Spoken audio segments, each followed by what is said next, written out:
je précise au cas où. En théorie, c'est une export naturelle de la partie nord. Mais bon, Ouais, bah, t'es sûr? c'est supposé de la quatrième. Oui, en fait, tu arrives en haut à gauche. Ensuite, tu prends la B2 qui est juste en bas. Tu pètes les rochers, tu prends ta B3. Et après, tu prends celle à côté. Comme ça, en fait, ça te permet, vu que tu as souvent des unités aériennes à ce niveau de jeu, Ah de ouais. faire des arrivages, des allers-retours. Ah, parce que C'est quand surtout même, ça en la fait. distance entre les deux pentes est quand même assez grande. Hein. Elle Donc est assez grande, si mais le mec il t'envoie du speedlink dans ta base avant d'arriver, tu es dans le cul quoi. c'est pour ça que l'avantage, lorsque t'as le canal de Nidus, lorsque t'es Terran, tu mets 6 unités dans un drop, tout de suite les lignes ne font plus rien, ou t'as même les Ouais. tanks, les colosses.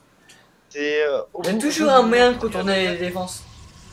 Et on a les champs de minerais. En fait, ouais. En fait, Hydra a beaucoup moins saturé son minerai que le Protoss, parce que le Protoss a presque plus de minerai dans son naturel, alors que Hydra en a quand même pas mal encore. Hein.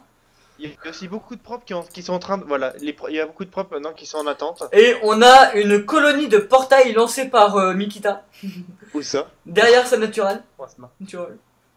Oh, oh oui! Et on a une balise de la flotte posée par Mikita d'ailleurs. Mais ça, je pense que c'est pour augmenter, voilà, c'est pour rechercher les améliorations d'armes. Ouais, ouais. Et Mikita qui est à 3, et Mikita qui a 3 d'attaque, et qui est en train de rechercher le 2 de défense hein, pour ses unités. Ah non, 2 d'attaque et. Tiens, Ah ok. Il recherche simultanément 3 d'attaque et 2 de vas défense. tu vas bien regarder, tu vois que Mikita a pris son expand Ouais. derrière sa B2. Et C'est en théorie, si tu regardes, tu verras qu'Hydra a pris aussi B5. Hein. là, il nous joue le Zerg. Bah, disons qu'il faut qu'il aille systématiquement. Ah, et il y a du corrupteur hein, pour Hydra. Hein. Corrupteur, infestateur. Là, s'il micro-gère bien, s'il joue bien, ça peut faire mal et il va attaquer. Bah, là, l'idée, c'est qu'il faut qu'il attaque en bloc. Là, si jamais il les attaque un par un, On est un peu à 20 minutes de jeu. YouTube va m'obliger à faire en sorte que cette partie soit en 2 vidéos. Oh, et les probes, kill de probe, oui. Bah, pas trop en fait. Non, il n'y en a pas eu suffisamment. Effectivement, il y a une petite expand cachée. Effectivement, Mikita cache sa B5. Hein. Ah, mon dieu, mauvais provisionnement. Et les colosses qui font mal, les vaudrées qui font mal au corrupteur parce que c'est des unités blindées, les force fields bien placés qui empêchent les. Voilà, bah. Furlin qui fait ralentir la partie pour la deuxième fois. Notre meneur, notre cher meneur. Voilà, et donc là c'est Mikita qui va gagner. Parce que je fais confiance à la repop d'Hydra, mais là franchement. Il a pris un sacré coup. Regarde tous les œufs dans la B2 qui sont en train d'être chargés. Oui, c'est aussi dans la B3, dans la B1, dans la naturelle. Ah, il y a malheureusement pas de Zergling, pas de larve utilisée de son expand, de 1, 2, 3. C'est la troisième expand. C'est dommage, il y a cette larve qui attend. Il a bien repop hein, Hydra quand même. Hein. C'est l'avantage. Oh, vaisseau mère, Mothership effectivement. Trop de confétude, ça tue le confétude. Mothership et le vaisseau mère qui a son rally point sur un carré de minerai. Donc c'est un vaisseau mère qui va aller récolter du minerai. Attention. Je sais plus si le vaisseau mère va.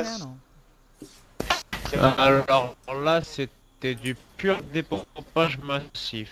Oui, mais là on est en train de caster Furien en fait. Et on a Hydra qui donc ne. Ah, et il y a du porte-nef hein, parce que je vois des intercepteurs dans les unités.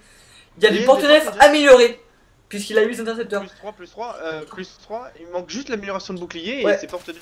Mais je veux dire qu'il a l'amélioration de plus d'intercepteurs quoi. Et là, Hydra qui va sur la B3 ou ouais, non B4 de Mikita. Mikita qui arrive par derrière et là Hydra qui va un peu dans le cul vu qu'il est bloqué. Là faut qu'il focus ce porte-nef parce que ça peut faire mal. Voilà, oh un petit corruption sur porte-nef. Mais il y a tellement de stalkers quoi. De colosses. Mais là faut qu'il snipe les colosses là. Il est frileux, il a peur, mais faut qu'il snipe les colosses. Non, il y a beaucoup de stalkers qui ont popé mais d'un coup. Il y a 15 stalkers qui sont arrivés d'un coup. On peut considérer qu'il a autant de création. Bah, comme tu vois le nombre de gates, attends, je vais voir si raccourci s'il doit y être. Ouais, il a 7 gates dans ses groupes de contrôle. Il a 7 gates et il a 2 groupes de contrôle à 4 Nexus. Et il a 2 groupes de contrôle. Ah, et le Mothership qui sort et qui est immédiatement. Non, il y a 14 gates. Si jamais tu vas dans sa vue, tu verras. Effectivement, il a. Non, mais il vient de changer son groupe de contrôle, hein, je suis formel. Ah, Donc là, il y a des petits cafards qui rejoignent leur ami.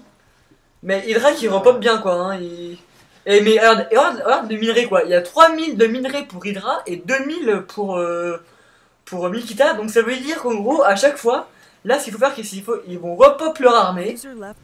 Et au revoir, Furien. Furien qui a fait une apparition furtive et intéressante dans cette vidéo. Donc, là, les corrupteurs qui vont essayer de faire un dépassement. et le Mothership qui est snipé, le Mothership qui a plus de bouclier.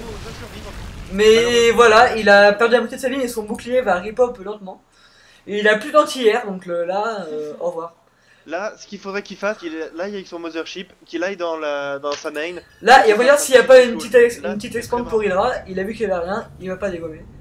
Hydra qui a préféré expand à gauche plutôt que d'expand près de son adversaire. 12 corrupteurs en production, il manque de gaz. Le gaz lui fait défaut.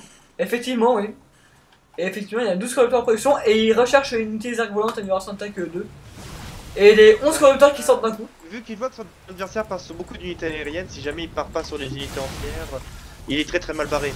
C'est malheureux de dire. Et là, franchement, là, il est mal barré Hydra, je vois pas comment il pourrait parce que il a réussi à tenir, mais là, le truc c'est qu'il voit pas les unités quoi, donc il se fait dépop tranquillement par le Protoss.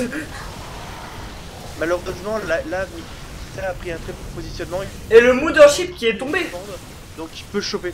Et oui, malheureusement, il est tombé. On n'a pas eu le temps de voir un vortex ou autre utilité. Ouais, il s'en est juste servi pour bien faire son... Je rends invisible mes unités, tu ne me vois pas, haha, je te dépop en toute sécurité. Voilà. Là, malheureusement... Et on voit que la B5 de Mikita, il récolte même pas son minerai dessus, il la prend juste pour le gaz. Puisqu'il s'en fout, il est à 3500 de gaz, de minerai, je veux dire. Voilà. Il a aussi 1500 de gaz, là on est arrivé au stade. On a une macro de PGM et c'est le GG pour Hydra.